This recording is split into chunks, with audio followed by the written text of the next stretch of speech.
just start to talk about my thesis a little bit, and then start with the question. Great. Yeah, like for my thesis, my research question is how do museums or how museum fulfills mission, and I talked to my advisor and different professors. Some professors disagree with my topic, and some professors said, "Oh, it's a great topic, and you should work on this." And I have to do a lot of literature reviews. And for me, I think museum store is something good for the museum. First, it generates income to support the operation of the whole museum, and then it also can help museum to fulfill its educational mission. But some of the literature, they said it's kind of cheapening the whole experience of the museum. But some of the researchers said actually the museum store is a part of the whole museum experience, the visiting experience, and people expect something where to shop, to eat, and to look at. So they think it's a good thing. So I come out these questions. Yeah. I think it's a fantastic thesis because it is a question of controversy that many in the museum field don't address. And we have a preconceived notion that museum stores generate revenue and that museum stores are an amenity for the visitors to enhance their experience. And I think that many times in museums, the question doesn't go any further than that. And all of the questions you've outlined are really taking it further and going to this.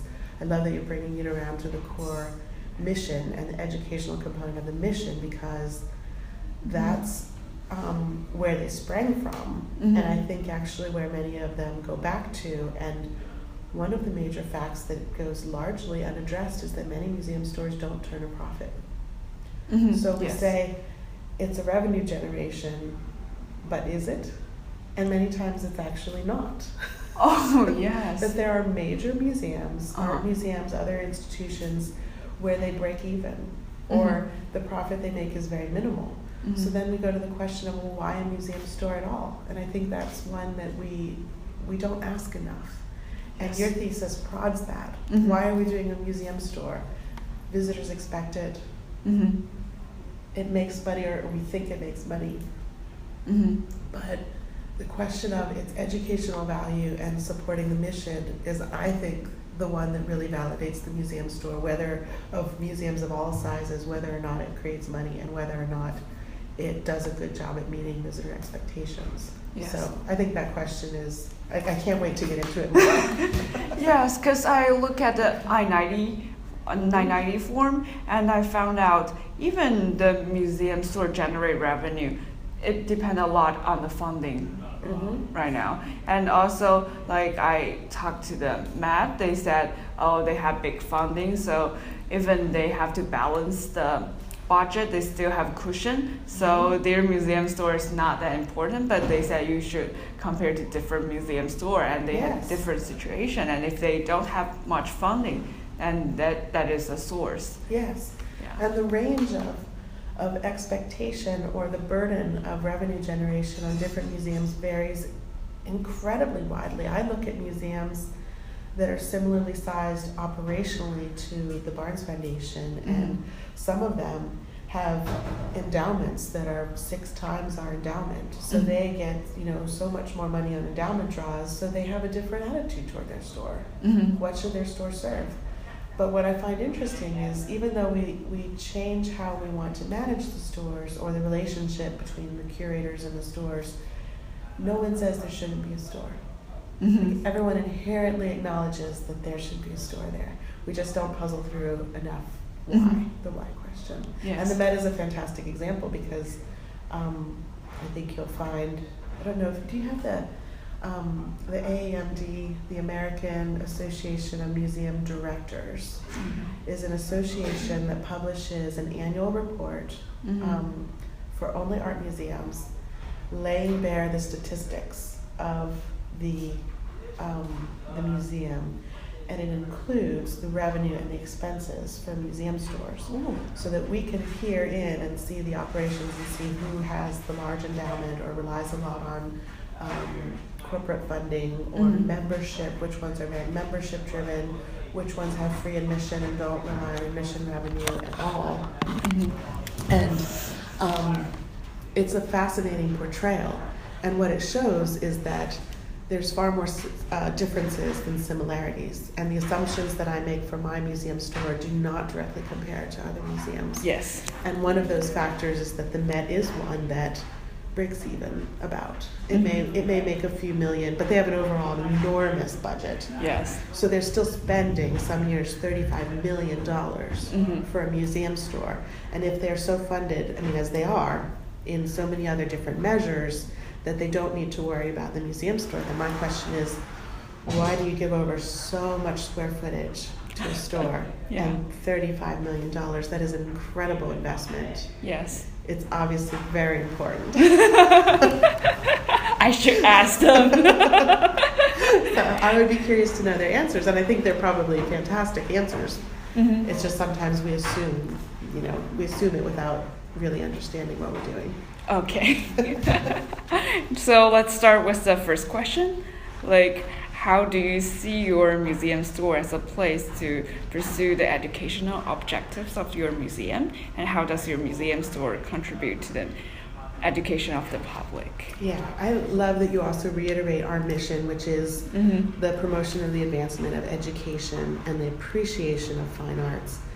Because in that component, one of the issues that we're going to come back to a lot is that two museums that may be very similar on the surface or look similar have very different missions. And ours having that component of both education and appreciation, that's two sides, allows me in my museum store a great amount of leeway of it is to both educate and appreciate art. Oh. So to think of something like a scarf that has the color, the colors from the paintings on it. The scarf alone may not educate. Yes. In the same way that a book would educate. But for us and for that mission, a person who chooses an art-inspired scarf to wear out into the world is definitely appreciating. Yeah. So I'm fortunate to have a really broad mission. Yes. So, I mean, I think that's lucky, but also I would say even if we were only looking at education, so many things in my store fit the mission that in another store may not fit their mission if their mission is strictly education. Okay. But there are many arguments to be made, and I will make them, that even wearing a scarf with the colors inspired by the scarf can be used as a tool to educate because of the way that it creates a connection for the visitor to the museum to carry the experience they've had in our galleries out into the world and bring it into their life in a way that connects back to the experience that they've had in the galleries. Yes. So to me, it's that connection that is the highest ideal of the store. That I say, I don't want the products in our store to just be carried out and to be forgotten, sort of. I don't want someone to say to that woman who buys the scarf, "Oh, I love your scarf," and she just says, "Oh, thank you." I want her to say, "Thank you. I got it at the Barnes Foundation. They have," and then she fills in the blank with a story about the Barnes. It may be something that spoke to her. It may be they have the world's largest collection of Renoirs. Maybe she says, they have a fantastic African collection, and I never knew that there was this African collection in Philadelphia that, from the 1920s when African art wasn't really understood in American culture. She'll have some story that the scarf becomes the object that ties her thoughts back to whatever she learned here. And so even in that way, it's not strictly educational. The scarf doesn't say African art. The Barnes, it's not literal, but it's still incredibly important because people use objects to externalize their experiences. Yes, and the message she talked about, she sent it to other people as piece of educational. Precisely. Yeah, and I think that's the most important ideal in our role in contributing to that connection with the public. Okay, sure. So how I have one question, and because I don't know, it's a stupid question, but I look at the MATS, their website, and also I go to the MoMA's website and look at the I-90 form and the Guide Star. I found out like MoMA, they have two organizations registered, and one is like MoMA something, affiliation, something like that. They said they provide service for the museum, like the restaurant, the bookstore, and everything. Oh. And they have the MoMA registered.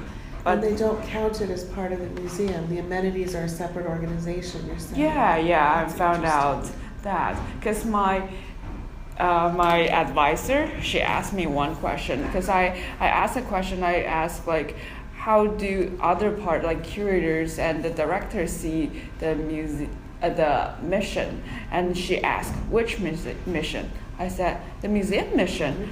She said, the store mission is not necessarily the museum mission. I said, oh really? She said, that might be separate. I said, really? She said, you have to find out. Yeah. And that's fascinating. But here it's one and the same. Yeah. Yeah. Yeah, I said, oh, I look at something on MAT and I thought it's just a department. And she said, oh really? You have to find out. But I go to the MATs, they have only one register, but the MoMA, they have two. So I found, I didn't know that, and I'm intrigued by that too. But I can see that with their design. You know, they have made a departure, and it's had a big influence in the museum world. But here, it's one and the same, and I would stand behind the fact that our store definitely serves to promote the advancement of education and the appreciation of fine arts. Okay, sure. Even in the retail store. Yes, I don't know how this question is raised by my professor, but I think it's really helped. Yeah, because I found out, maybe different museum, they're different in this way.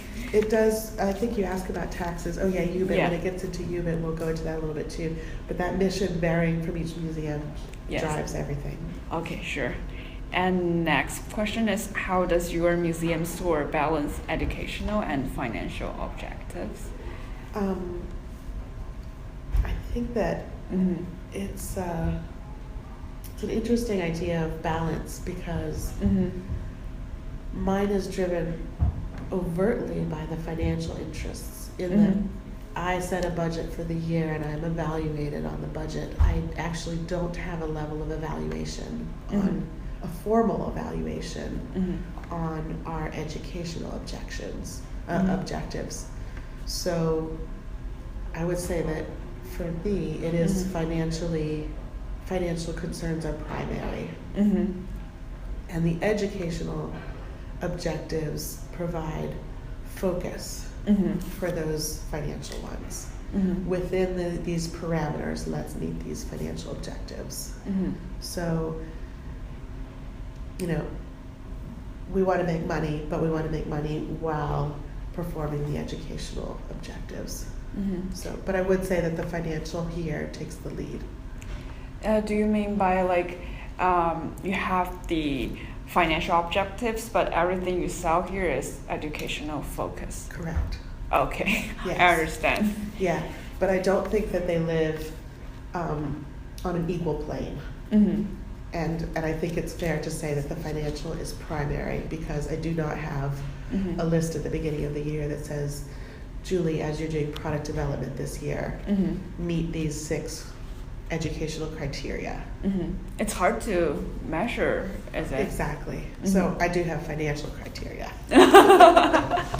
So I would say that balance is toward financial. So do you like, you have scarf and jewelry to sell, and also catalog and publication? Do you have like measures in publication, like you have to look every year like to focus to see is this a big portion of your sales? Yes. Okay. And that's largely driven, and I do that explicitly. I have a graph that shows at a glance publication sales as a proportion of our sales and as a dollar value through the years that we've been in business. And the big driver for that is catalogs for exhibitions. If we have an exhibition with a Picasso or Cézanne, that's a very popular catalog, and so that year the publications will be much higher. Okay, So, yeah. Thank you. And the third question is more broad. It's like, what are the different types of museum store? Do they sort by museum types? Why are they in these groups? What shared characteristic do they have? Do they have different set of relationships with the museums? And these other features of the museums, are the store different in how they support the mission? The answer Yeah. the general answer is yes, they are sorted by museum types. The Museum Store Association recognizes, I should have come up with this list. Art museums are the largest part of it. Natural history museums are major. Historic sites, botanical gardens and arboretums are a component. Children's museums. There are parks and geographic sites. So there is a whole range of museum types within that, and they are sorted that way. And I find it's a really useful designation because many of the issues, first of all, the data, when we do a retail industry report, the data is very different between those museums. Wow. What our visitors, an average spend of a visitor in an art museum is very different from their spending in an arboretum or a botanic site. So it's important for us to measure against those in our class because art museums have an enormous advantage. I have Picasso and Van Gogh, and those are beautiful images to put on products, but a lighthouse, for example, that's a significant landmark and a historic lighthouse and a very valid mission of preserving and educating that landmark doesn't have the visual resources. Yeah. They have a picture of their lighthouse, some birds, some features about the way the light has been carried, and it's still a very valid thing, but they need to be measured against similar sites so that they're not trying to meet numbers of inventory turns or staffing of an art museum. So about art museum, do they have different types, or do you Yes. put a name? Okay. The data gets sorted as art museums in general, but when I look by size, then it's not, and also by the sort of museum. So a large encyclopedic city museum is like the Met or the Philadelphia Museum of Art. Yeah. And that's a different Chicago Art Institute of Chicago, Fine Arts Museum of San Francisco. That's one classification. The Barnes Foundation, as an example, is a single collection museum. So we have a collection founded by a single founder, and so it's a small sort of size museum. So it compares to like the Menil collection in Texas, or the Phillips in DC, or the Isabella Stewart Gardner in Boston, the Frick in New York, the Clark Art Museum in Massachusetts. Those are the ones that are more fair to compare to the Barnes Foundation. And if we were constantly being held up to the large city museums, it's not a just comparison. So those distinctions are not made in the industry formally, like we don't register as single collection, but the professionals within the field do break down those. We look at small size city museums, we look at free museums often change the data a lot. There's a lot of different ways to parse it. We sort of choose our own best comparables. Okay. That's a long answer. So do they share same kind of characteristic like in the museum store, do you think? Yes. Yeah. The one compare with the... I'd say that my group, the Phillips and the Clark, we focus on our permanent collections. We don't often have the big blockbuster exhibitions, for example, that people expect from the large city museums. Yes. We don't get the same city funding. We often don't have the same school children on tours. So we also don't have the same public awareness for our collections. So there's many different levels, both educational and operational, where ours operate very differently from those other museums. Do they influence the operation of the store, do you think? Yeah. If we don't have those those children's tour buses, then we don't need to buy all of the little items for the school kids on their trip, for example, which I think of is for us somewhat of an advantage because we could do higher price point items and be a little bit more gallery style. So even my merchandising and the fixtures can change. Oh, yes, that's great. Yeah. And next one. How are museum stores built within the operation of the museum? How that differs from one museum to another, whether they are financial or programmatic or in terms of visitor experience. It is very different at different museums. One of my former bosses said to me that the museums are sometimes the redheaded stepchild of the museum, the child that's not accepted by any of the other departments. We are not curatorial, we're not fundraising, we're financial, but sometimes we're included in a marketing department, sometimes we're operational. Yes. So even looking at the structure, I think one of your questions when you're looking at other museums, you might want to look at org charts, the organizational chart. Where does the museum fall? Because it varies a lot. Some are, some report directly to directors, some to CFOs. Here we're considered right now, and it's changed even here in my time here.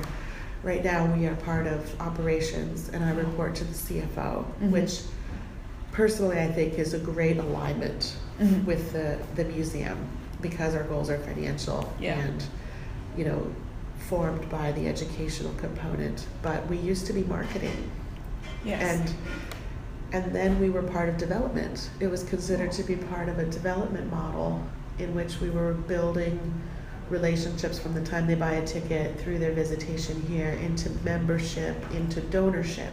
And it was considered member cultivation, which changes the demands on the store and the focus.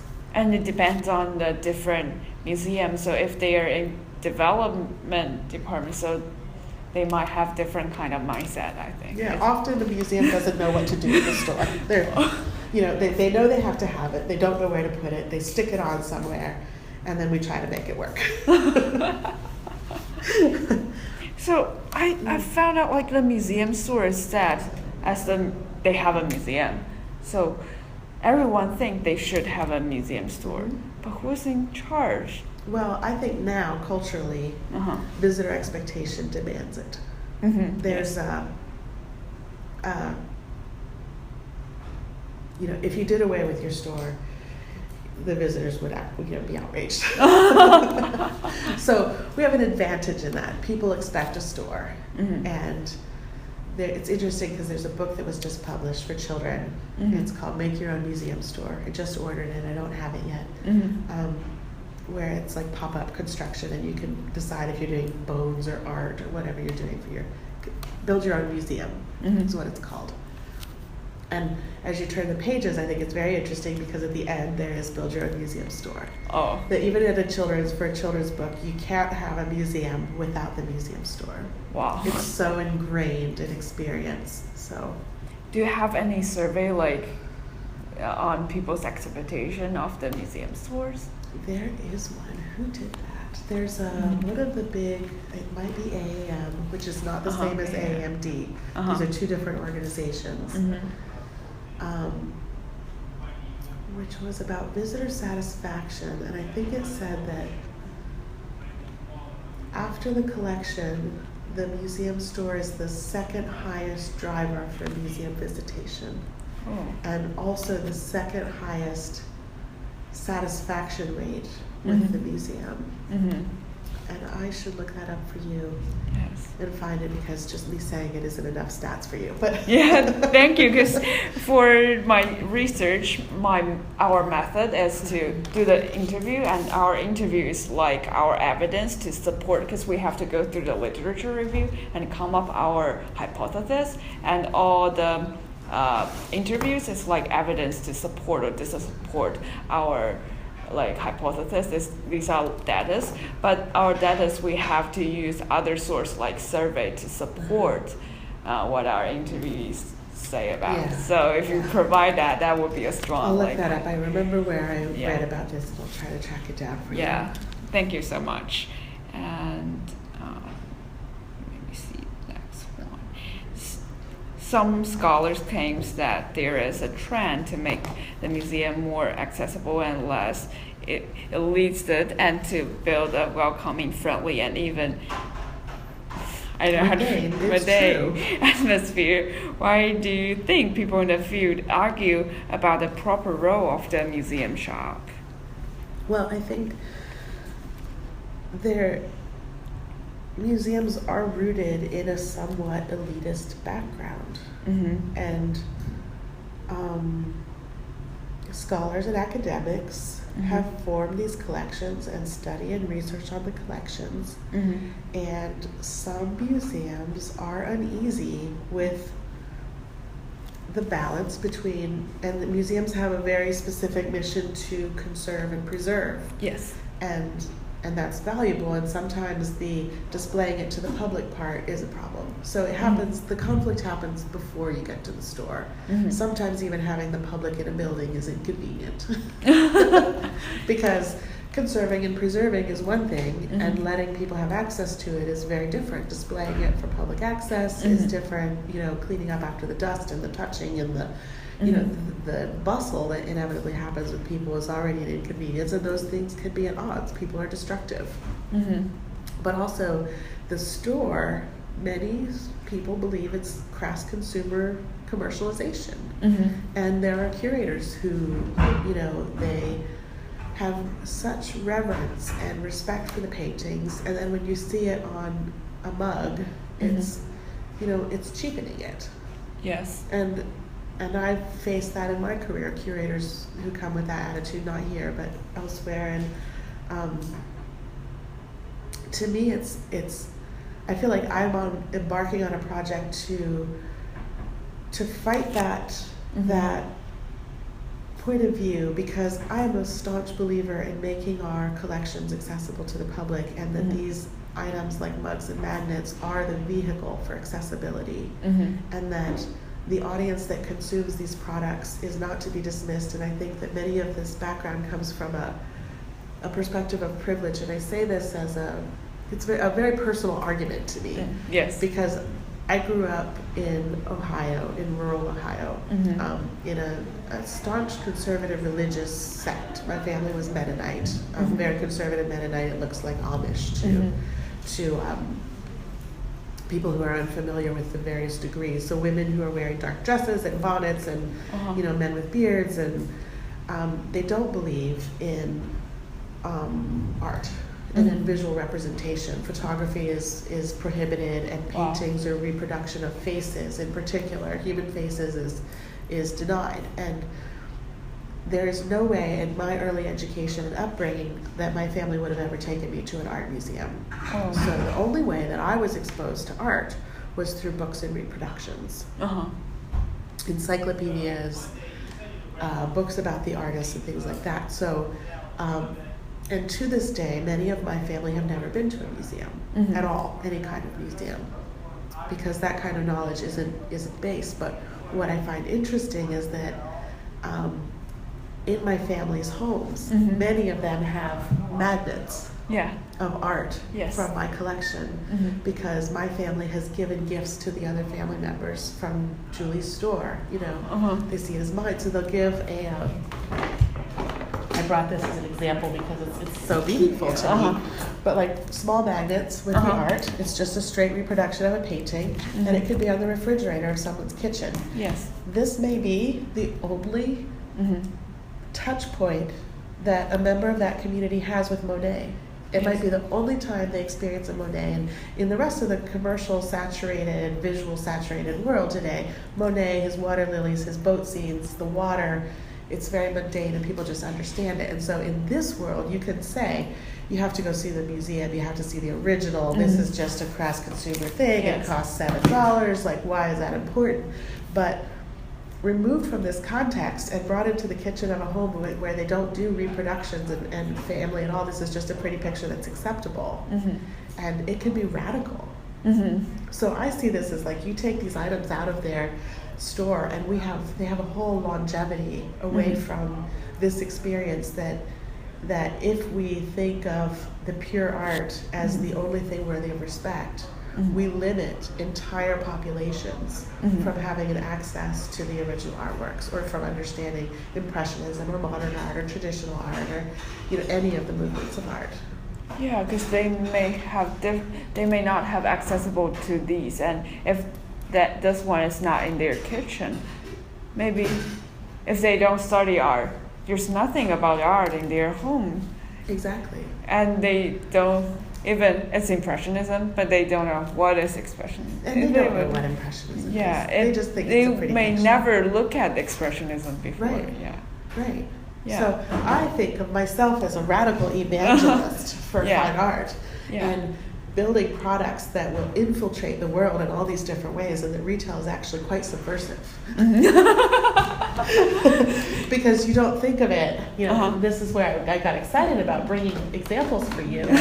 You don't think of it as radical, but and we poo-poo a little bit the idea of putting your fine art on a mug, and yes, it's cropped, and yes, you can't see the whole painting in one, you turn the side. So a curator may look at this and hate it, and say, how dare you do this to a painting? But I say that in the morning, if it's my aunt or cousin who is pouring coffee into this mug and having their coffee in the morning, it's a very intimate, personal experience with our collection. Or to make your tea, and you're enjoying your day, and you're like, oh, here's this woman, and you have a connection to this French painter, or to the material that they painted. Yes. And it's incredibly exciting to me. Yes, I want to share one of my experience. When I'm doing this project, I choose to do the museum store, and there is some professor that is against my opinion, and I talked to one of my friends. I said, oh, do I do it wrong? Should I choose a new one? And I said, yeah, maybe they think the museum store is not important. And my friend said, you should do this, it's very important. I said, why? She said, there's once, because she also do visual art, so we go to the museum a lot, but there's once her grandparents visit visit New York, and her grandparents go to the Met. They said, oh, I want to touch the piece. I really like this piece. I like it so much, but I want to touch it. I want to have it. And she said, oh, at first she found, oh, so weird. My grandparents, why do you want to touch it? You cannot touch it. But she later realized, oh, maybe we can have a reproduction of this. Maybe that's the meaning of the museum store, and people can take it home. Absolutely. And maybe she later thinking, oh, her grandparents, maybe it's their last time and the only time to be to U.S. and to go to the Met. They may never go to the Met again. Yeah.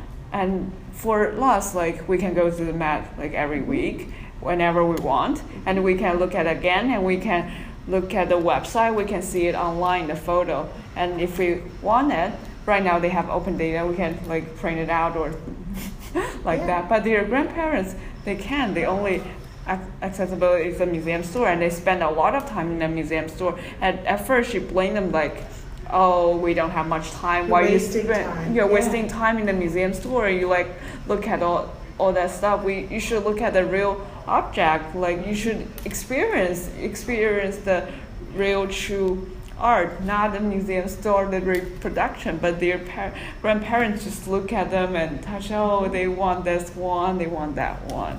I would say you should do both. You should look at the real one, and you should also maintain your ties to that with some item from the museum store. Yeah, and when she told me that, I said, oh yeah, the museum store is very important to many people. It's a psychological connection. Elizabeth Merrick from the Center for the Future of Museums pointed out in a lecture one time that our minds simply can't hold all of the experiences that we have.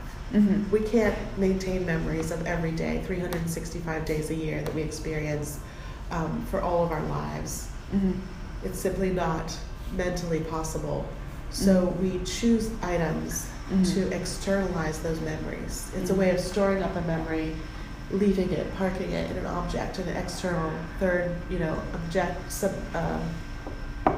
objective item that then becomes the repository for that memory, and you can just sort of discard it, and then when you pick up the item again or you see it again, it recalls that memory for you. So the items are useful. They really serve a psychological purpose of holding those memories for you. So your grandparents or her grandparents picking up these items is, it's not to be undervalued. Yeah. It's serving a very direct psychological, and it's marking that experience as one that is worthy of remembering later. So, there's. Yeah.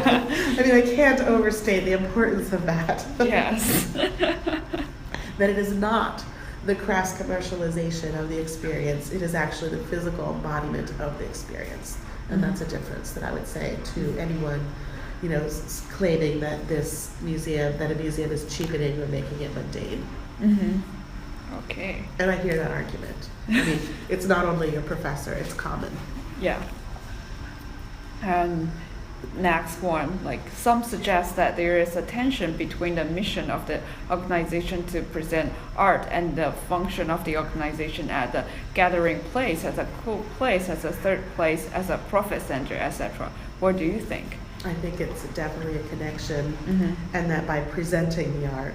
So again, there's that tension between preserving the art and presenting the art. And the moment that we present the art and invite visitors in to experience it, we are becoming a third space. And I think museums are a wonderful gathering place for a third space because it provides material for thought and for contemplation and for discussion.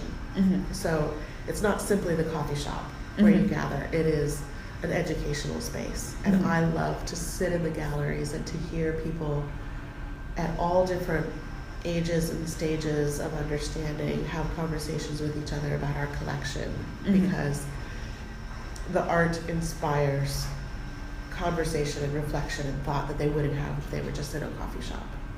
Yes. They're reacting to Matisse and the way that Matisse is looking at African art, and they have an idea about it, and it may be factually correct or not, and it may be an elementary level reaction, or it may be a PhD level reaction. They're all along the walks of life. You hear people, having these conversations in the galleries, and it's magnificent. Okay. It's what's exciting about museums and their work. And for some people, they think museum is become a tourist attraction. People consider it as a tourist attraction more than a educational place. What do you think? Is it a good thing or bad thing? What's the difference? A tourist attraction is more like Empire State Building. I go to this city, I have to go to the Empire State Building. I want to see this and that, and Met is also important one. But you do both. Yeah. You should see the Met. I would say to anyone visiting the U.S., if you're going to New York, you have to see the Met. Just to check it off your list. But while you're there, you're going to be educated. Whether you planned for that, whether that was your reason. Maybe you're just going, we call them bucket listers, the people checking off their bucket list. Yes. But when they come, they will get a nugget of education that they wouldn't have had otherwise. So bring them on. Okay, sure. Bring in the tourists and we will give them great art. Okay, sure. Thank you. Great answers. A powerful one. Next one. Besides scholarly books and catalogs, what other products can have an educational function? Could you please provide some examples? Well, I think that my magnet and scarf example already stand there, but I also think that this is, where I get excited about it, because you can't underestimate a mug or a magnet, but also one of my favorite things lately is puzzles. Oh. You're literally putting together the art. And so we do a whole line of puzzles. I love the graphic of this because it wraps the full box and you can see the painting really clearly. No one understands a painting better than the person who has spent time putting together a 1,000 piece puzzle. Yes, that's a great example. If you give this to a child, if you give it to, many people love it for their grandparents or older people in nursing homes. Puzzles are fantastic tools for nursing homes. My relatives love puzzles, and I could give them this, and you are studying the brushstrokes in this part compared with this part as closely as the PhD in conservation or art history. I have a staff member right now who's putting together this puzzle, and he says he never noticed that Van Gogh used a thinner paint on the left side and a thicker paint on the right side. Ooh. When you peer in closely and you look at the brushstrokes, if he's holding a green puzzle piece here, he can tell that it belongs on this side instead of this side because the paint is thicker here. Wow. How many people stand in front of the paintings and observe that detail? Even the PhD, like, if I study art history in my undergrad for some courses, I study the brushstroke, but I never looked this closely at. When you're taking those puzzle pieces out and you have no context, you don't know, you have to find it. It's crazy, and so of course that's educational. Yes. Excuse me. Yes. Do you have like for this kind of puzzle? Do you have more description of the painting? No, it's purely visual. Wow. I mean, we give them this little blurb right here. Van Gogh is one of the most celebrated painters. It's very basic. It just tells them about this painting. A postman from the town of Arles in southern France where Van Gogh lived for several years. It's just a little hint of here's your context, here's who made it, why they made it, what the subject is. But beyond that, it immerses them in this process. We make sure that everything is branded so they know where to come, the Barnes Foundation, the website, they come back to it. But the person who spends the hours putting that together is going to, want to come back here and see the painting. And anytime they look at that painting again, if they come back and visit the Barnes, it's going to be like visiting an old friend. Yeah. And, it's incredibly invigorating. And for me, I study, when I do art history paper, there's a big part visual analysis. Yes. And they can do a great job on that. And you don't think that children are doing this, but they are. Here's another one of my favorites, which is I think of this as very subversive. This is a board book for children. So it's just faces of the Barnes. We pulled out some highlights of some of African Impressionists, the same Van Gogh, just faces of postman. It's very simple. But by thinking about this, and then as you walk through the collection, at the end, you just go through them. Each one with a bright color and highlighting different paintings. And then at the end, there's a little mirror and you. So ooh. Yeah. So faces at the Barnes, and you can be at the Barnes. But what this does is from infancy, children are recognizing these faces. So when this person gets to college, for example, they have an art history class, and they show Gauguin, this child who had this book in their collection as a child goes, oh, I recognize that. It's familiar. And so you're creating familiarity from the very early part of their life. And then, when they get a chance to come as a school kid or a student, or as an adult, they already have this connection to our, we don't tell them Gauguin and Gauguin's palette and brushstrokes contrasted with Renoir's. There's nothing pedagogic about it, but it is pedagogic in that it becomes part of their visual vocabulary. As they grow up, they have a reference to what does Van Gogh look like, what does Matisse look like, what does African art look like. Yes. So that's, it's not scholarly, but it certainly has an educational function. And also I'm wondering, just a question, because I know people study art education and some for K-12 and different age of art education. I didn't take that courses, but is there any studies? Have you ever looked at the art education publication or study relevant to these or puzzles? We worked with our education department in developing that to make sure that it was age appropriate. We want and they had very good suggestions about various things for that. I remember a statistic that she shared with me. Our head of a family program, she said that they consider 7 as an age of essential learning, where they want to try to create a connection to art before age 7, because that sustains them through a lifetime. Now, because of my background, I'm a little skeptical about that number. I didn't see art by the time I was 7. Yeah. So I think it's still possible to open that window of learning, but they do consider it essential before that age. Okay, sure. Thank you. And next one, the products that are sold in stores, museum stores show their contribution to the sustainability of the museum collection and the broadcasting of the collection. Do you think that this process act as educational function simultaneously? Absolutely. Mm-hmm. And I think that it's important to recognize that there are layers of familiarity, that we can't set a standard and say you are conversant with this painting once you have learned X amount of knowledge. When you can name the subject of the portrait and where it's, there's no objective standard for when are you educated about this particular painting. I have an art history degree and I've worked in this industry for 15 years and I'm still learning all of the time. And I take classes, but the products are a component of laying the groundwork and sometimes furthering it, many different levels. We're introducing it at the young age.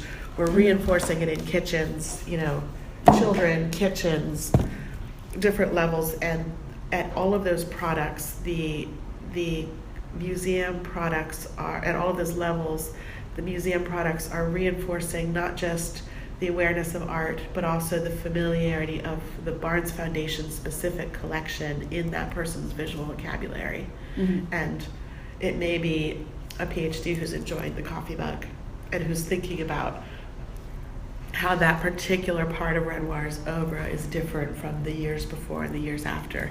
It may be someone who has no art history awareness at all, just enjoying it as a pretty painting, but all of those are an essential component of the museum reaching our audience and engaging with the public. Yes. I think I really like that word, the layer of familiarity, because I never think this question in this way, but I think it's very important. It's for me. When I was young, I look at books, I know, this Van Gogh, they have this kind of brush stroke, and maybe I have a book, but the image is like this big. But every time I look at, my mom asks, who is that painting? I said, Van Gogh's. But later, there's one time, my mother's friend, they give me gifts, a big image of Van Gogh's, but another portrait, but I look at again. That one is a familiar one. I look at a brushstroke. Sometimes I'm just so bored and I just staring at it. But it's not intentional. I want to educate myself. Just I look at it. But later I found out, the brushstroke is different in here. The blue color, behind they have orange color. At that time, I don't know what is complementary color. What is that? But later, when I study art history in here, they talk about that. I said, yeah, and that is the layer of familiarity. Yes. Maybe I'm more familiar on this painting, not his others, but I'm very familiar with this one, not a text like this is Van Gogh's portrait or something like that. Right, how long will you read about the painting versus how many times you will look at its print over and over again? How much time would you spend in overt study versus the sort of passive familiarity that grows through looking at it as an object. I think that's a different side. You've brought up a good point there too. Yeah, but thank you to bring up this. But it almost makes it look like maybe with some of the curators, maybe there's some museum envy because their books will be written for an hour here or read. They will be read by the audience for an hour here or an hour there, but my coffee mug is in the kitchen all of the time. Yes, that's the point. Every morning. Yeah, every time I wash it. Every time I wash it, I might think about Renoir.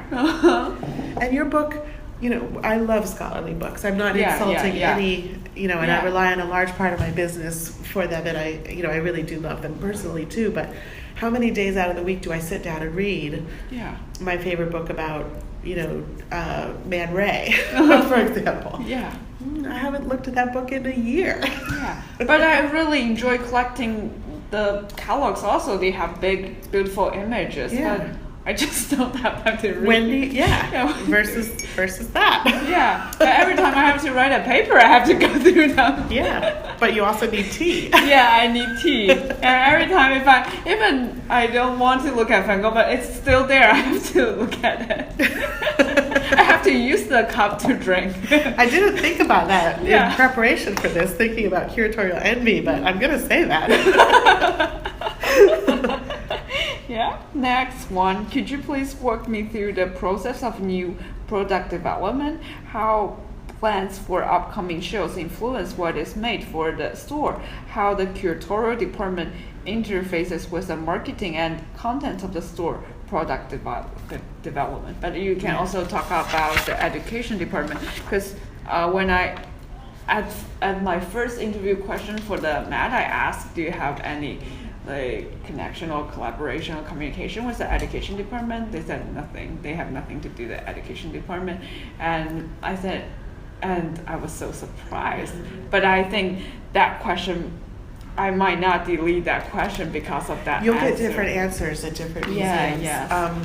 Education, I only consulted with on the children's things because of the nature of producing for children. Usually, though, I do talk a lot to the curatorial department, and these are my examples for our latest collaboration for the exhibit that's up right now, which is about street art and the art of flannery, which is very esoteric, and it's about performance. And this one was one I always like to work with the curators. I don't have a formal committee, so I don't need approval, but there are certain voices in our curatorial department and marketing department that I like to weigh in because I think their perspective is valuable. But this project, well, the bigger answer first is walking through the process is that it's very different for different exhibitions. But generally, I sit in some exhibition planning meetings very passively. I don't usually ever speak. I'm just listening to hear what they're thinking about for upcoming exhibitions and what does it look like. And my question in my head is, what does it look like and what is the visitor going to take away mentally? And then how do I put a physical embodiment on that? What object carries that experience away? This one was very difficult because it is performance art. There are 11 screens, digital screens in the gallery with videos being played and sound, and it's not Renoir and Van Gogh. There's nothing pretty. There's actually very little that's pretty in the exhibit, and you're welcome to look at it. And, so this project came about because a curator actually came to me and said one of our street artists would like to do T-shirts, and he does stickers that you can put around town and a hashtag with an Instagram tag, and for Instagram and Twitter, and it's about interaction with the street and the person, and he has this idea. So I went directly to the artist and worked with him on, he made one sticker, and I said, let's do a whole 6, let's do a set, let's do a lot. Then we were talking about, well, we don't want people to deface public property, so then we said, well, let's do magnets. You could just stick a magnet on a thing and then and take it off. So we did the same set of 4. Has a set of magnets, and he loved the idea of ubiquity, of having his art on all the items. So we did a T-shirt and posters and mugs as well, and that idea of the first thing you see in the morning is your cup of coffee. Before you've had your coffee, your caffeine, you're going to be experiencing this man's art. He loved it. He was thrilled with it. But that was a direct thing where the curator said, here's an artist willing to work. I said, great. And there's a whole table in the store right now that's focused on his art. So do he do the design, or he give the suggestion? You have in-house designer, or you? Well, these are his designs because this is his art. I didn't want to do anything to the art. So he sent me the files, and I proposed, how about these magnets? He was lovely to work with. His name is Alan Espiritu, and he's lecturing here on the 12th with the curator. Usually I try to be very respectful of the art. Yes. And not do, we do have designers who will, take things and, put it on the box, for example, for the puzzle. But one of my goals, this comes up in the next question, is that I don't want anyone, excuse me, I have to go to the bathroom.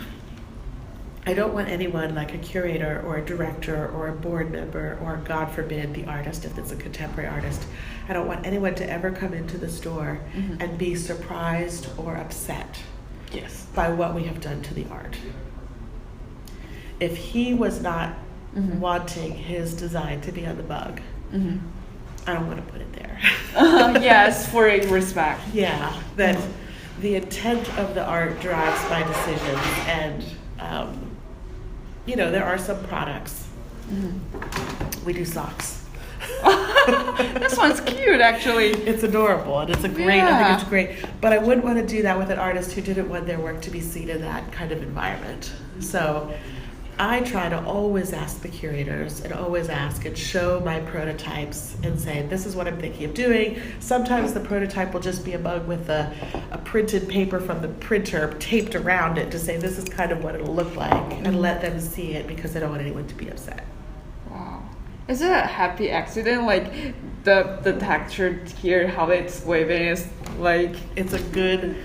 See, and some paintings wouldn't work that way because it works so well together. He works great. We have another one underway that's a Rousseau, an Henri Rousseau painting that I'm super excited about. This is new. This product came out last fall for fourth quarter, and in fourth quarter it was my number 9 best-selling item.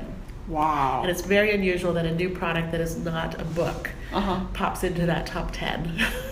Wow. That top 10 is usually exhibition catalogs and very mainstay items. So to do a pair of socks that then became our number 9 for the quarter is exciting. I think might be the texture, because I look at it's so subtle and it works well together very well. Right, you love it, right? I'm so surprised. So this project is one that I did. I take the pictures to the curators. I tell them what I'm planning. I tell them, about sock sales, and say this is what I'd like to do. But I try to be very respectful. That one took probably a year. People weren't sure about it. Oh, we've never put our art on socks. They were very uncomfortable. So I just let it sit for a while, and I kept bringing it back. And I'd love to do these socks. No one ever said no, but it took about a year for people to actually say yes. Wow. But I'm patient. Why would they say no? Do they say no directly, or do they like... Oh yeah, we get some proposals that are just crazy. Oh. So yeah, we say no all the time. I mean, not just the curators. I do too. Who come out with these... Vendors, people who want to sell us a product. Oh. Will say, I want to do this with your painting. And I'll say, yeah, no. Is this about the licensing process, or? Sometimes they just want to make it and sell it. They'll wrap it around a pencil and it's cropped very weird or something like that. Oh, they will come to the museum store to see. And propose a product. Yeah. Wow, I didn't know that. Yeah. So it's different type of museum selling stuff than why they're here. They're commercial vendors that want to sell the product. It's not other museums. Okay. It's a commercial party that wants to sell a product through the store. But it's also cast, is it, do they, so they sell stuff, you think it's okay, so they can sell in your store? Yeah, that's when we sometimes we'll just produce it, they just want our orders, and sometimes they want to license it for sale elsewhere. Okay. I'll give you an example of a thing we say no to all the time. And many museums do this, so you're going to talk to museums that make a lot of money on eyeglass cleaners, wipers. A little piece of cloth that you use to wipe your eyeglasses. And right now, it's a big business because you can do digital printing on fabric that's very beautiful. Yes. So they put the artwork, Starry Night, Van Gogh Starry Night, on an eyeglass wipe. And it is very familiar. It's like a mug in that you're going to have it in your pocket all the time for your glasses and your sunglasses. But we believe here at the Barnes, this is very specific to this institution and our mission, that our collection is relatively unknown. And until we opened this building in 2012, many people were unfamiliar with our paintings. At the time that Dr. Barnes collected them in the 1910 through 1950, it was radical, modern, contemporary art. It was shocking. It changed the way the public looked at art. And to put it on something that is then used to mop up or wipe or clean something else is disrespectful to the painting. Oh, yes. So there's whole product categories that you will not see in my store. There are not eyeglass wipers. We don't have drink coasters. we'll put the art on the mug, Uh-huh. but not the coaster underneath because it's not for soaking up the spill of the beer.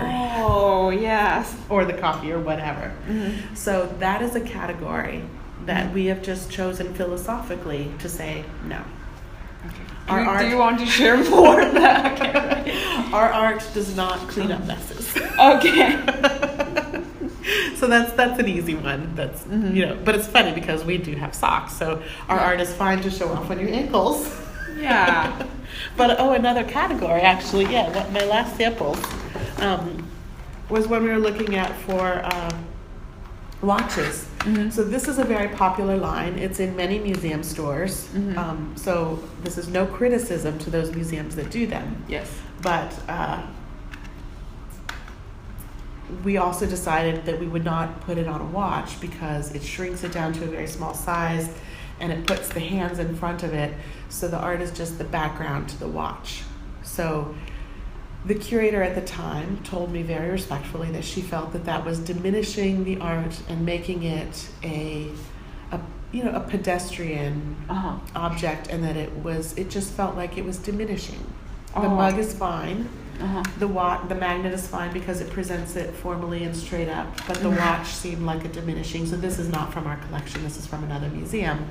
So we chose to do watches, again, with the collaboration of my educational department, that would help for children, that would help children tell time, and it has components from Cézanne's paintings, but it's not on the face of the watch. And this one is for Rousseau.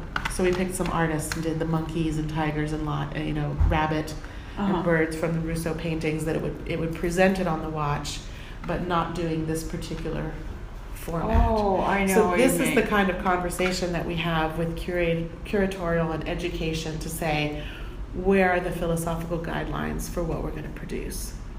So, I assume it's also same like you will not make the print on a gift wrap. Is that? We have it on our bag. Yeah, bag is okay, but like gift like paper. We don't do gift wrap. Yeah, but I think this kind of same logic behind this. And you're right. I do feel a little uncomfortable. Like because it's like. Yeah. It's not the proper respect. Yeah, I think so. Yes. I take our collection very seriously, and we kind of have a reverence for it. Yes. And I think that's also where it doesn't have to be a fight between the store and curatorial. Mm-hmm. It's a partnership, and we debate together where are the right lines and what are the right guidelines that we want to use. And the guideline is not only about like is it educational or not, but it's a respectful and. Yeah, and it's very different in different museums. Yes. So as you go talk to other museums, I don't want you to look at their watches and be like, No, I will be. It's okay. You can present whatever you want. This is the philosophical guidelines that I have chosen for the Barnes, thinking about the unique history of our collection and our expectations. And it goes right back to your first question about mission. Yes. How my mission is specific. And another museum with very similar art might have a very different mission and a different take on it. But I found out the leader of the store have to have a very strong interpretation of the mission. Yes. Not only. And I think you can hear in my description of these things that, I probably know as much about our collection as many of those other departments. Yes. We sometimes actually have a lot more thought about it than people expect for a retail store. Yes. Next one. It is said that MoMA Design Store was the first museum store. Do you have? We're fine. Okay. I'm just a little paranoid for later meet, but we have plenty of time. Yeah, because I'm wondering if you have really tight schedule. I think my meeting is at 1, so we have time. Okay. I just want to make sure that. But that's what I was checking. Okay, sure. It said that the MoMA Design Store was the first museum store that has established a curatorial team dedicated to the architecture and design. Do you see this significant? The museum store normally engage the curatorial process. What are the procedures? Yes, it's significant, and MoMA has set a standard for the industry that is very interesting, and I love it. I also think that it's important to understand that they have invested a lot in their design business, and they do, and I think that's why it's really valuable that you point that out, that they actually have it registered as a separate business. Because even without knowing that, my answer to this question was, they have invested a lot in that business that most museums are not able to do. And most choose not to do, and we don't have a situation that would support it. They're in Midtown in Manhattan, and they have a very design-focused collection. That's fine. It's outside the resources of most museums to do that. So, but that doesn't say that we can't engage the curatorial process, because we do, as I've already expressed, sometimes how that goes. And some museums have formal committees that will include specific professionals from other departments and also a board member or some kind of oversight there. And that can be really valuable. I think it can be really healthy. I don't have a formal committee. I have my informal people that I like to carry my mugs up to and ask, put it on their desk and be like, what do you think, this one or this one? And let them vote. And I do try to, as I said, make sure that there are no surprises, that the important people see it. If there's something that's brand new, I make sure that even the director sees it, so that he never needs to apologize for anything. But we're small enough that it can be informal that way. Yes, so like almost every product you have to ask at only the hard ones. Okay. I'd say 95% of things I just make. Okay. I'm sure. It's ones that push boundaries. Will you like show the final product to them after like? You know, I do and I don't. I took this up to our design department and our publication department because I was so proud of the way, this is the puzzle box for your recording, because of the way the design had changed standards. It's not a normal puzzle design. We redesigned the puzzle box, and I wanted to show our publication department, and the design department had done it. I wanted to show it off. So the day these arrived, I carried a whole stack up there in my arms. I was beaming. I was so happy. I was like, new puzzles. But most things come in, and they have to come down to the store to see them. Yeah. I don't. Once that approval is signed off on, when I'm particularly proud of things, I take them up. Okay, sure. But mostly I just wait for the customers to tell. It's Yeah. the customers I care about. And next one, like museums are granted nonprofit status as educational organizations, and the museum store can stay under the rules and regulation of UBITs so as not to Pay their income taxes, yeah. Yeah. So which ones are tied to the mission? Yeah. And this is where we go back to that first one, where every museum has a slightly different mission. And you really have to understand it, Yes. because it's a trick. Yeah. As we said, mine is both education and appreciation, so I have a lot of leeway. But what's really interesting working with the Museum Store Association is looking at one museum might, like, you know, maybe the Field Museum in Chicago versus the Museum of Natural History in New York.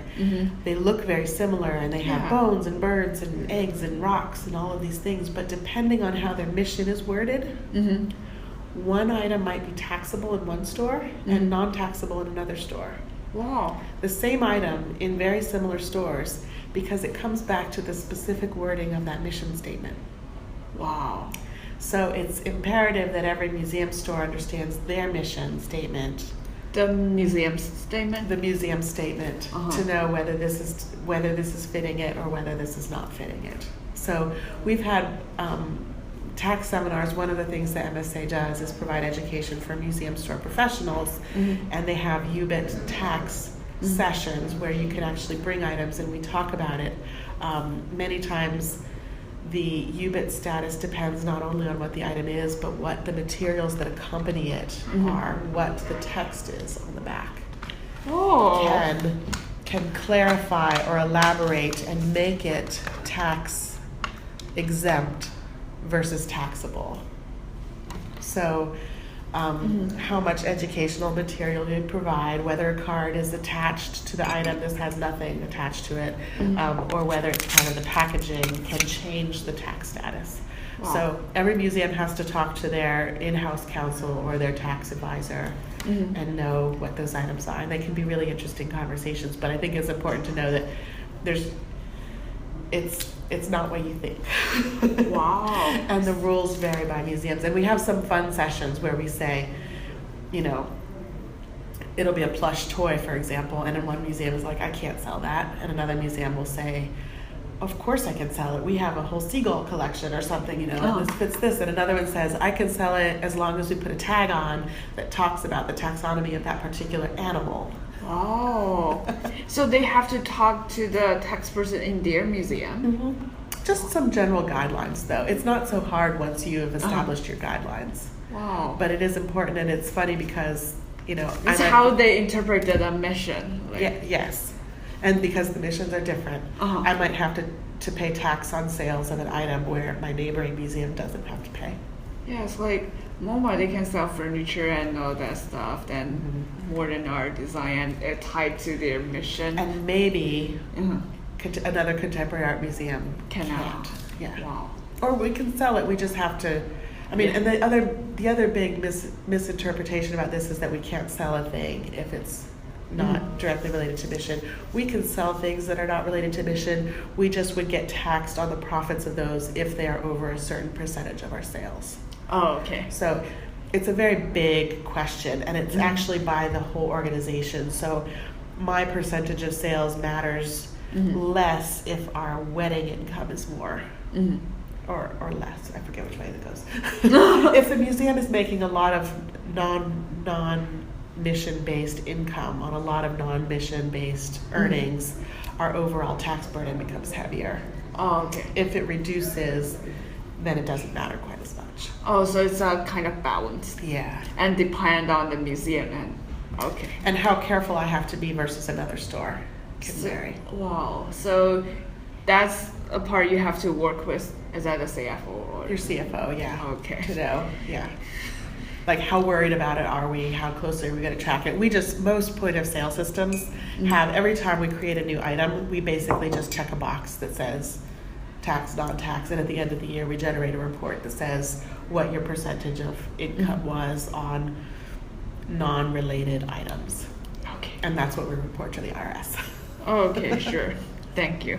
And next one, the store of Museum of Art and Design, and the MoMA promote and sell design and pieces in lifestyle, as we mentioned. How do you think this product and design tie in with the museum's mission? Well, we have a very similar component in our collections, as you'll see in the galleries. We have some furniture, and we have metalwork and candles and pottery and objects that Dr. Barnes included with the paintings to inform the paintings. And I have a letter that I brought from a copy of the letter. It's, you know, it's got tape on it, and I usually keep it on my bulletin board with thumbtacks in it. But it's a letter that Dr. Barnes wrote to the painter Stuart Davis about. Stuart Davis asked him why he put all the ironwork on the wall. There's metal objects, spoons and ladles and grates and hinges and keys and locks that are hanging on the walls next to our paintings. Yes. It's one of the components of the Barnes Foundation. And Stuart Davis asked Dr. Barnes about that, and he wrote him in this letter, which I think is beautiful in the typeface. He says that the motives, the shapes, such as the arabesques, patterns, and etc., discernible in a picture, in a painting, have their analog, sometimes a very close one, in the ironwork. And second, we regard the creators of antique wrought iron just as authentic an artist as a Titian, Renoir, or Cézanne. This is not to say that what they express is of equal importance or magnitude, but that they do express something of their own experience. And we can show how the objects of each pattern are the direct descendants of what has gone before, but modified by new environment. In both the older and the later, the same general form is perceptible. And that is just what we do with the paintings. That is, to show how the modern painters are the legitimate successors of the old masters. So I think that this inclusion of craft, not just metalwork, but decorative arts and objects in our collection gives me a mandate in my store to include fine craft from today. because the same argument that Dr. Barnes makes here can apply to candle makers, potters, metal workers, woodworkers, fabric workers today, who are also expressing the descendants of what has come before in painting. So to me that's really exciting because it gives our store a chance to do a lot of design and furniture and craft as well. So, but again, you can see how it's so unique to our mission and the way that our founder talked about art. Yes. And that gives me that door to have that store. So again, items that are in my store are UBIT exempt and mission related, that the same item taken out of my store and put in a store across the street is not related to the collection in the same way. So even though the products relate to the lifestyle style in your store, does it have to design in the context of that particular period or the collection, tied to the collection, or a good design? It can be contemporary and still tied to the collection. So we carry jewelers, for example, that use particular arabesques or forms that relate to the paintings, that when we include a card that says metalwork in the Barnes Foundation and it tells you about those forms, or candles are a great example. They're not specific reproductions of actual candles in our galleries. The candles in the galleries serve a purpose of highlighting the colors of the paintings that they are near. So next to a Picasso blue period painting is a set of candles that are a vivid blue color.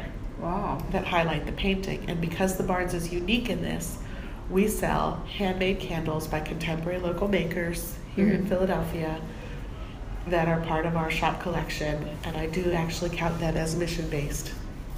Wow. Wow. I'm surprised, because I look at, I don't know, it's not, but for me, I want to get a overview of the museum stores. So I go to LinkedIn to look at all the retail departments, maybe director or staff's background.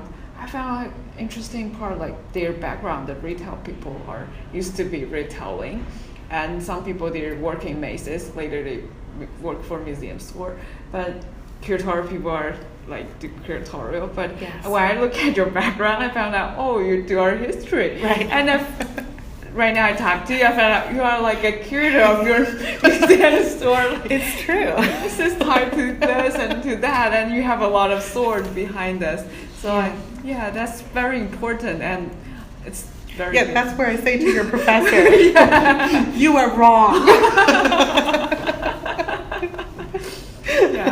And to you, carry on. This research is important. I have fight to one of my professors. I have fight for her because my midterm, and I write about museum store, and I changed the topic to museum store. At first, she did not want this, but I still write about that. And later, she gave me very low grade, and she said museum store is about profits. I said no, it's have their educational goal. And she said, let me give you some cards to take back with you. That they are those product cards that tell you about the connection of the products, and I would like you to use them as an example. And she said if they want to do educational, they can send out their stuff for free. And I'm so shocked why she say that. And it's university, we have to pay high tuition to get education. Is free the standard for education? But I didn't see that. If I say that, I'm afraid of my finals. If you were educational, why don't you give me this class for free? And she said, why are they not giving their stuff free? I'm so shocked. Oh my God, I might not have. It's an important conversation. But I will write my thesis on this, and I will try to convince them. Include this, yes. And next one, some research suggests that cross-functional involvement between the educational and retailing department. Some scholars claim that the training is necessary for museum store staff, because with the retail staff interpretation, relevant museum store merchandise become educational. How do you interpret this? I agree with that. Mm-hmm. I think that the more connection, because as I've said, it's all about connection. Mm-hmm. And the more connection, the better. Mm-hmm. And if I can't make the point as a product developer to my staff that Mm-hmm. there's a connection, I can't expect them to make it to the visitor. Mm-hmm. So it's essential to me that the staff understand the connections and that they're very comfortable talking about them. Mm-hmm. And I say a lot of times that the staff are sometimes the longest conversation that the visitor has with someone who works at the museum. Mm-hmm. And this is why it's important for, well, many reasons. Some museum stores go through outsourced concessionaires Mm-hmm. for their services at their museums. Mm-hmm. And it's one of the reasons why I believe it's better to have a museum run their own store independently with their own product development and their own staffing, because if the staff are staff of the museum, they will feel more connected to it. Mm-hmm. And if they are staff of an outside vendor, they will not be good at giving that connection Mm-hmm. and passing on that education. Mm-hmm. And as the visitors talking to your retail staff, Mm-hmm. they're forming a connection that is sometimes the last impression. So you Mhm. have first impressions, and the last impressions are often the most enduring. Mm-hmm. So whether or not that salesperson was knowledgeable, not about the notebook or the mug, but about the art, Mm-hmm. is an opportunity for the museum to educate. Mm-hmm. And if we don't pay attention to it, we're losing a huge opportunity. Mm-hmm. And I have an example from my museum, because the current exhibit and one that there's several things going on here, but they're all very contemporary and rooted in performance art. And we had some visitors who didn't quite understand the connection to the collection. Like, what does this have to do with Matisse and everything? And I went to one of my curators and I told her that, the visitors are having trouble and my staff have trouble. And she actually teaches or taught for a while in one of the local universities. And she offered to give a class here at the Barnes for our frontline staff Mm-hmm. on contemporary and modern art, Mm-hmm. conceptual art, Mm-hmm. performance art, Mm-hmm. physical body-based art, video art, Mm-hmm. art that sometimes is difficult for people. Yes. And her willingness to sit down with my staff and talk directly to them, curator to staff, Mm-hmm. only makes that whole connection stronger, Mhm. that they can answer those questions. Oh, Dr. Barnes would hate this. Mm-hmm. Oh, why do you have that? Oh, what a terrible exhibit. The curator doesn't get to hear that feedback. Mm-hmm. She's in her office planning on next year's exhibit. Uh-huh. So my staff are the missionaries Uh-huh. Yeah. who get to have those conversations. So to have that direct connection with our curator is the most valuable thing. Yeah, I think so. And why would a museum not do that? Like, I'm very proud that the Barnes does, but I know that in many museums, the chance for sales staff on the floor of the retail store to sit down with the curator and talk about art is very unusual. Yes, because for a big museum like the Met and the other big, I think it's even harder than like. Oh, they disregard their sales staff. Yeah. They don't even really think of them as employees. Yes. And I remember, so I worked there years ago, and I remember there was a component where if a retail or ticketing person applied for a job in a curatorial department, they weren't serious. I found out the core of the Met is like curatorial. Yeah. And the bigger layer is educational department. And the sign is Yes. the museum store. Yes, I'm happy to say that's not everywhere. Mhm. And, Yes. Obviously curatorial drives a museum, and I Uh-huh. think that's worth saying. But, Uh-huh. I think that because of your question Yeah. and this cross-functional involvement, Mhm. it's incredibly important. Yes, I looked several research. They said the cross-functional can like make tremendous change with the sales and the educational purpose of the museum store. Absolutely. Because people can they may talk because they said, oh, the background of this painting or the artist, but it's different when people say it to you. Like, oh, complete, isn't it? it's completely different. It's much more fun to talk about it. Yes. And next one, like, do MSA have survey data or other kind of data on customer satisfaction, engagement with store, or educational engagement?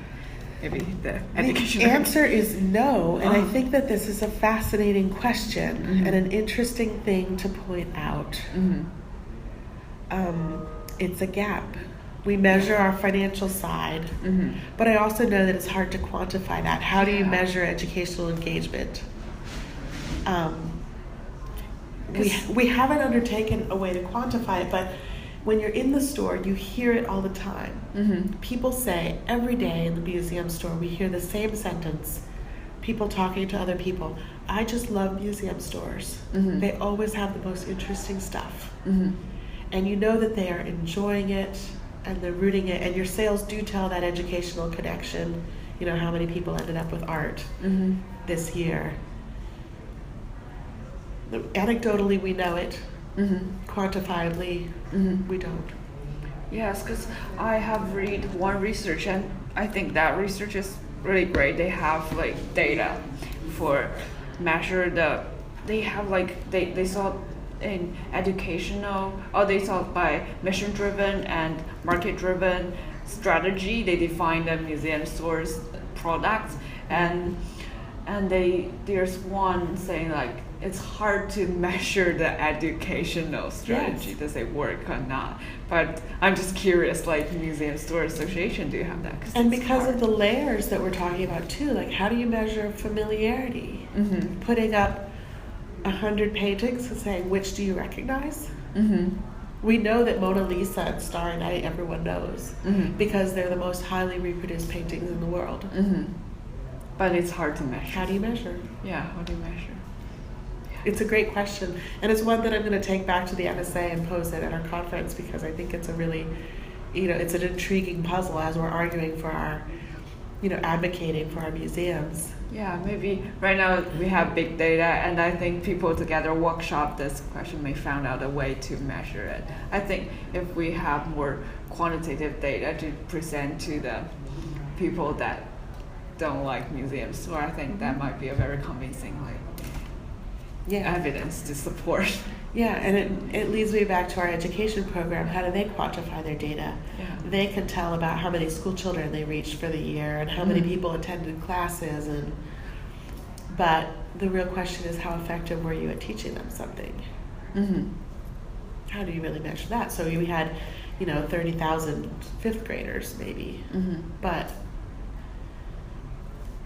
Yeah. how do you translate that to the store? It's a great question. Yeah, maybe. Yeah, how do they do?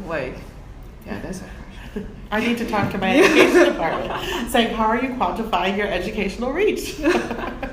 And also, one more question. Just yesterday, I looked through some paper. They talk about licensing, but I haven't read any very deep literature research about the licensing process. But they talk. I realized there's some kind of, even for Disney, they have license to different product. Is that different with that kind of company, or what the procedure of the licensing in museums? We do licensing, and I think it's a valuable source, Uh-huh. both for income and for awareness of the store. Uh-huh. It depends on how I work individually with different companies depending on what they need and what their avenues are. So we have a publisher that has a very great, Mm-hmm. robust program in bookstores and gift shops around the country and also in the UK. Mm-hmm. So she's a good resource because she can sell books in England that I can't sell at all. And so we license, I Mhm. guess none of these, but we license note cards and calendars and things like that. And it's a great way of making our art more relevant in different markets. Oh, okay. So do they come to you to say yes, and sometimes I go to them both ways uh-huh. and say, are you interested in this for your line? Do you think you can sell it? Sometimes they say, no, I don't think we can. our market won't take that. Uh-huh. And sometimes they say yes. So Oh yes. I like having our art everywhere. And I think, yeah, that's pretty much it, my question. But I really enjoyed talking to you. But maybe later I'll find out more questions. Is it possible? Feel free to send email you me. email you. I'm happy to respond. You can tell I have a lot to say. Yeah, and maybe do you mind if I can have a phone call if I have Sure. more questions come out? Sure, no problem. And one more, you mentioned the education department. Is it possible, like, can I like get there in contact any person from the education department? Yeah, that I can talk to? I'm trying to think who that would be. The person that I worked with on these projects is actually no longer here. Mm-hmm. So unfortunately, she can't really give her perspective on behalf of the Barnes. Mhm. And at the moment, I'm drawing a blank on who the best person would be, because no one from education has Yeah. dealt with the shop really. Yeah. Because we've lost a number of people in that department. I've been here too long. Let me think about that. Yeah, yes, because I will not do like interviews like ours, like so Yeah. deep, but maybe some kind of opinion from that part. Because for the thesis, my thesis advisor said you may want to have people from different department, different perspective, and they share their views over particular like issues, and that make your evidence rich. I wonder if our head of publications might Mhm. be the better person for you to Mhm. talk to, Mm-hmm. because she's done more collaboration with us. Mm-hmm. Yeah, I think in education because of the personnel gap, Mm-hmm. there's a gentleman who's right now the head of education, but he's only been here for 2 years and he's leaving in May. Mhm. So he's not a great person to talk. I mean, he's a great person, but Uh-huh. does he even think about the shop? I don't know. But publications, Okay. I would give you. Her name is Johanna Halford McLeod, Mm-hmm. and I'll email you her. Okay, and I'll sure. follow up. I'll email you her link and make an introduction. Okay, sure, thank you. And also like questions about like, because I have talked about your unique background in art history. Do how like museums or director, do they all have like backgrounds on that, some kind in art history? Do you think your background is kind of unique in this field? Not unique, but special. But it's Special. definitely helpful. Yeah. I'm thinking of some of my peers. Stuart Hatta from the Fine Arts Museum, I think, has an art degree as well. Mm-hmm. Some come through professional retail, Mm-hmm. department stores. Mm-hmm. Many of us have. I'm thinking of Mm-hmm. Ione Soroyan from the New York Historical Society has a theater background. So it's varied. Mm-hmm. Because I think, but the art background, I think, is quite important to be in your kind of position in here. Well, I'm unusual in that I worked in a curatorial department. When I was at the Metropolitan Museum, I worked in 19th century European painting. So we were doing exhibitions of Van Gogh and Corot and Egg were the painters that I was working on at the time. I was working as a researcher, just a research assistant. This was out of college. But I like to say in the industry that I saw it from that perspective first. I saw retail first. The late Valerie Troyansky was the head of product development at the Metropolitan Museum of Art at the time. And she would bring products that were proposed for my department, and I would hear the curators talk about them and dismiss them or approve them. And I was on the curatorial side, so because I was on the curatorial side of that conversation first, it's made me have a much more curatorial mindset as I approach product development now. Oh. So I've been on the other side. Uh-huh. So what made you mind to do? Well, I moved away from New York is what really disrupted it. I went to Tucson, Arizona, and there were no huge museums. I mean, there are nice museums, but they're small. And I worked at a craft gallery, and I asked really like for myself, because I'm art driven, I asked, where is the art? And I looked around Tucson, Arizona, and there were wonderful galleries of fine pottery, metalwork, clothing, jewelry, household objects, functional objects, photographers, potters, artists working, but it wasn't in painting and sculpture. So I worked at a gallery. I opened my own store. That's where I got into retail. I was making up retail rules as I went along and ran a couple of stores and a gallery for a number of years. And that's where I learned retail. And then when this job opened up, I said, hey, I can do both sides. Wow, that's so great.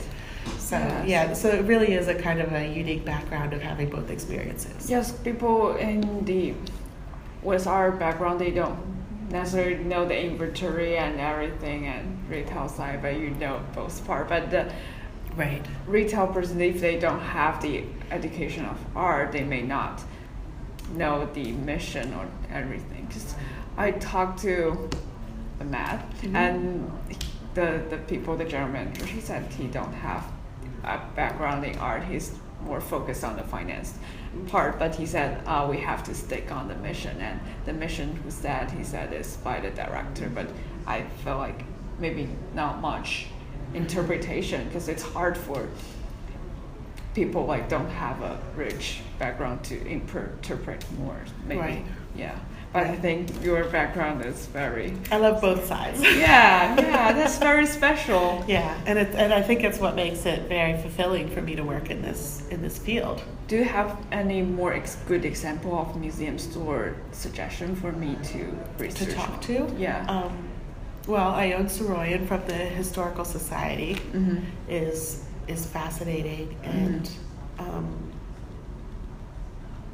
I think it would be important for you to get a point of view from one of the corporations that do the outsourced museum store, where it is not the museum staff that is running the store. And those major ones are Event Network. How to Event Network. event network. Yeah, Okay. that's a company, and also Aramark, which is ARA. MARK.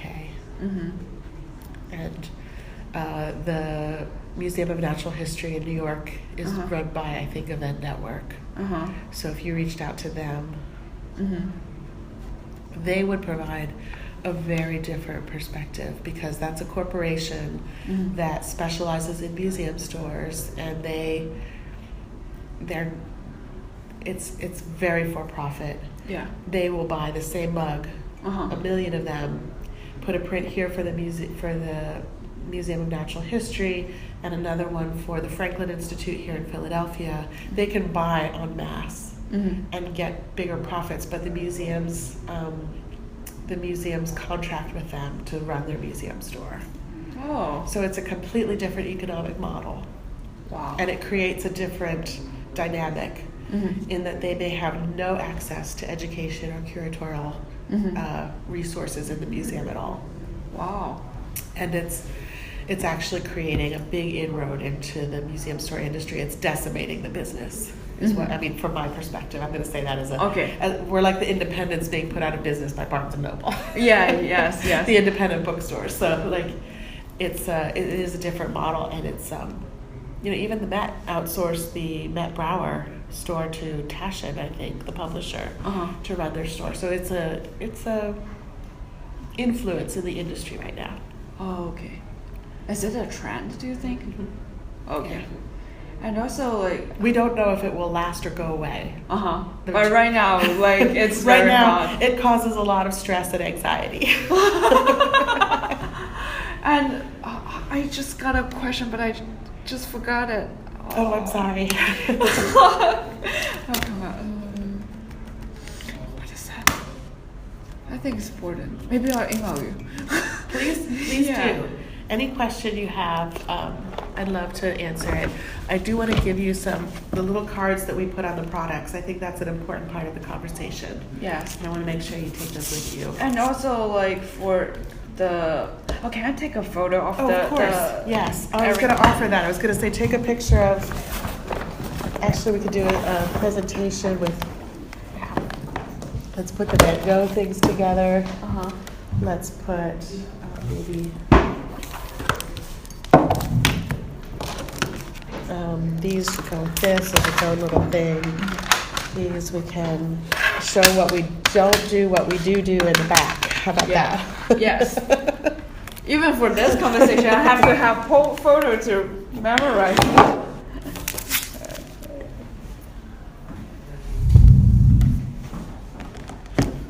The different ranges of possibility.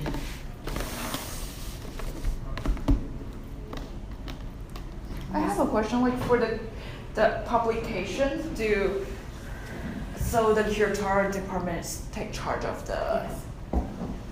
But here I get a lot of input about it. I do get to say, right now we're arguing about an exhibition catalog. I want it to be less than $50. I want it to be less than 200 pages. I want it to be an easy pickup item for the visitor. And we also argue about what should be on the cover, things like that.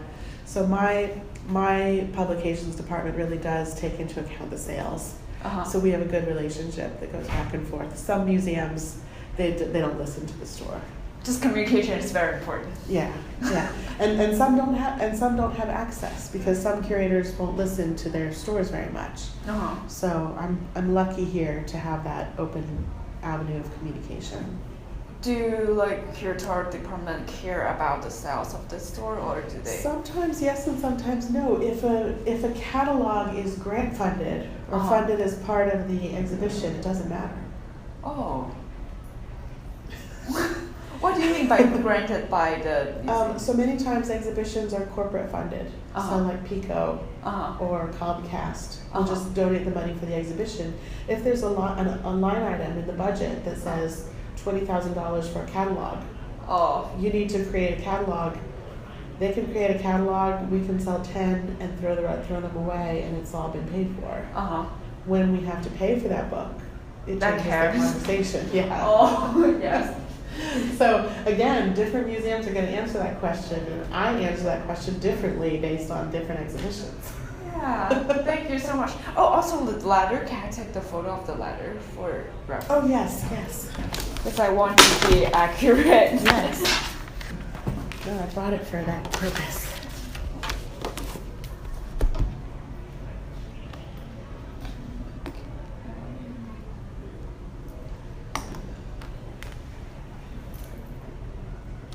Thank you. And let's go get the cards.